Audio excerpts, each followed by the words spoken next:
A esta hora hay una actividad que está relacionada con el transporte, pues encabezada por la ministra del Interior, Carolina Toá. Nos va a entregar más detalles Rodrigo Pino, que está ahí en el lugar. Te escuchamos. Sí, se trata de un reforzamiento de la fiscalización para el control de evasión en el transporte público. Está la ministra del Interior participando de esta actividad, está refiriéndose particularmente a lo que es el reajuste de bonos para carabineros. Escuchemos sus palabras. Discreción, voten en contra de lo que hicieron sus senadores ayer en el Senado. Rechacen lo que hicieron en el Senado, porque esa es la única manera que se constituye una comisión mixta y que se pueda reponer el bono que quedó rechazado el día de ayer. Ahora, ¿cuál es la estrategia desde el punto de vista de lo que viene hacia adelante? Queremos reiterar que este bono es una medida que propuso el presidente en su cuenta pública del 1 de junio y que su objetivo es servir de puente mientras se legisla lo que va a ser el bono permanente al desempeño, es un incentivo al desempeño que va a tener una cobertura más amplia que los carabineros que reciben la asignación de riesgo. Este mecanismo se está ocupando hoy día, ocupando un mecanismo que ya existía, que es esta gratificación de riesgo, mientras sale el bono definitivo, que efectivamente va a tener una cobertura más amplia. Hay parlamentarios de la oposición que han dicho ya que se van a alinear con el Senado y que pretenden rechazar también el bono a carabineros. Por eso le preguntaba si es que quizás eso que dice usted se podría adelantar y en esta oportunidad ampliar el bono permanente a todos los carabineros. No, no se puede adelantar porque ese es un diseño bastante más complejo que va en una ley de más larga tramitación que va a requerir bastante más debate porque es un mecanismo nuevo. Entonces, la facilidad que tiene ocupar la gratificación de riesgo, que es una modalidad que ya existe, es que en un 2x3 podemos aprobar, como sucede con el reajuste, que se aprueba en un solo mes. En 2 semanas de tramitación se aprueba y se empieza a pagar de inmediato.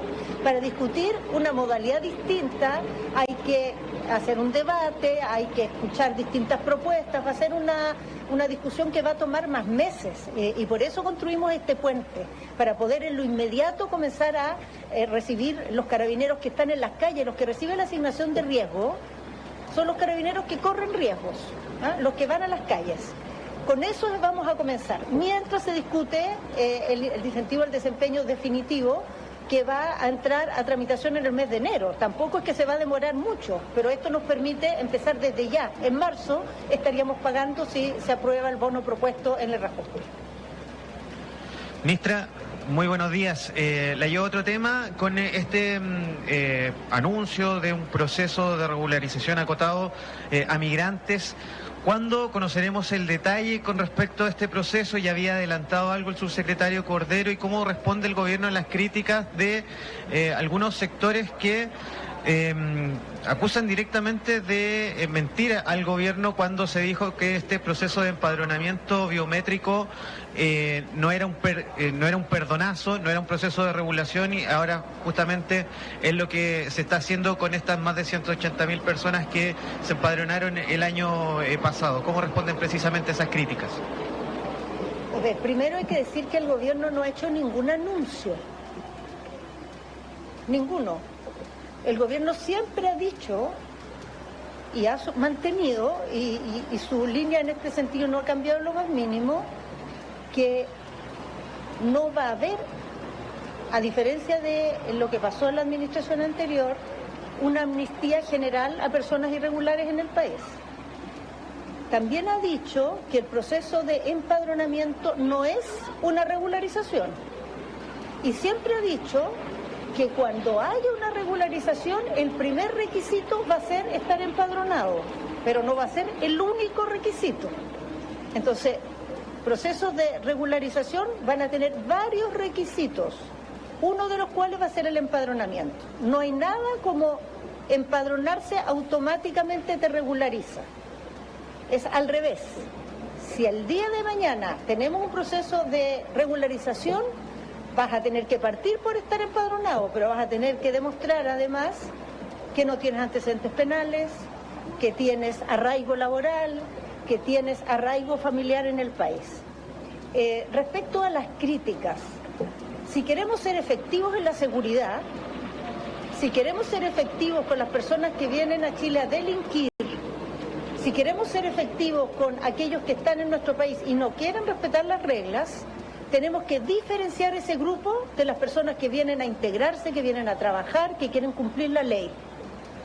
Tenemos que dar la posibilidad de que esas familias que todos conocemos, porque todos los chilenos hemos convivido con personas migrantes en este tiempo, lo hemos visto en nuestros barrios, lo hemos visto en los servicios, lo hemos visto en los colegios de nuestros hijos, y la mayoría de ellos son personas que vienen a Chile a continuar con su vida en paz.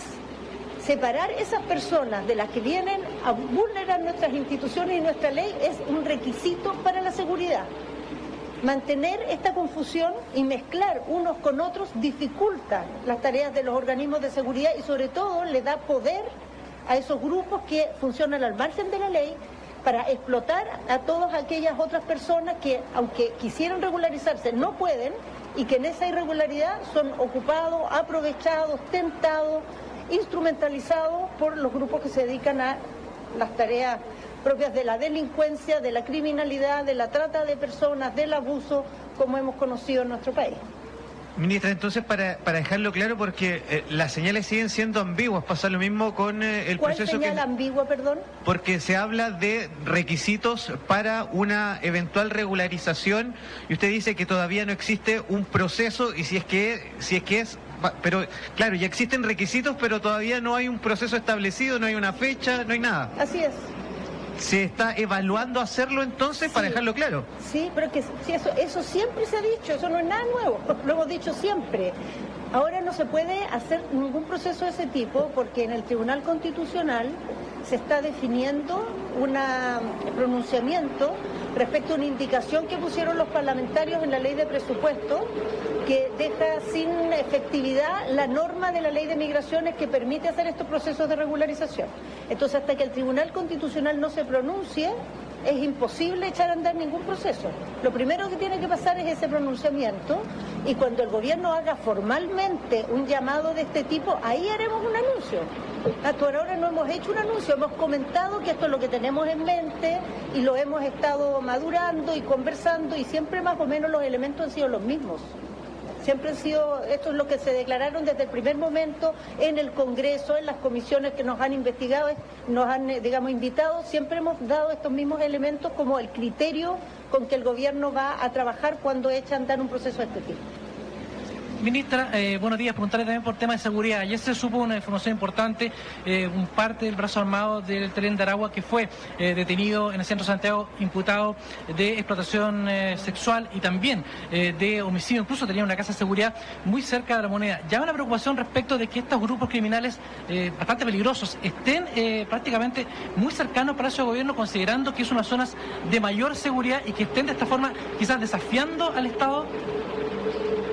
Primero, siempre hemos dicho que una de las características que tienen estas organizaciones es que se dedican a diversos ámbitos delictuales. A diferencia de lo que conocíamos antes, ¿no? Que los grupos delictuales tenían una especialidad muy frecuentemente ligada al narcotráfico, estos grupos que han llegado ahora al país se dedican a rubros distintos, los combinan. Y esta célula ligada al Tren de Aragua que tuvo esta detención ayer es una demostración de ello, porque a partir de la investigación de un homicidio y del trabajo que hicieron las unidades ECO despejando que había detrás de ese homicidio, dieron con un grupo que a lo que se dedicaba era la trata de personas con fines de explotación sexual. Y en el contexto de ese negocio cometen también homicidios. Y probablemente, si empezamos a investigar más, vamos a ver que están vinculados también a otro tipo de acciones delictuales como las que hemos conocido en otros grupos ligados o vinculados con el Tren de Aragua. Entonces, primero, esto es una demostración de las características que estos grupos tienen y muy importante, es una demostración de las capacidades investigativas que han ido adquiriendo nuestros organismos dedicados a la persecución penal, ¿no? Que hoy tienen herramientas, conocimiento, equipos, las unidades ECO son parte de eso, que les permiten encontrar estos vínculos y estas relaciones entre delitos que a primera vista se ven separados. Aquí hay explotación sexual, hay trata de personas, hay homicidios, probablemente va a haber también asociación ilícita, lo vamos a saber cuando se haga la formalización, que entiendo el día de mañana. Ahora, respecto a la preocupación, ciertamente siempre una preocupación, pero a nosotros nos preocupan todos los lugares del país.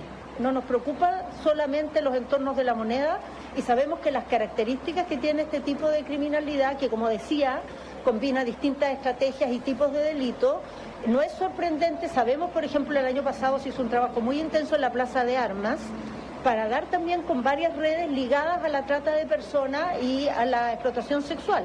Y la Plaza de Armas, bueno, es el corazón de Santiago. Entonces, hay ciertos tipos de delitos que sabemos tienen sus lugares de operación en puntos céntricos. Y hay que combatirlos con la misma fuerza, no distinta, con que se trabaja en los barrios periféricos, en las zonas rurales. Todos los delitos hay que perseguirlos con la misma fuerza y de acuerdo a las estrategias que cada territorio tiene.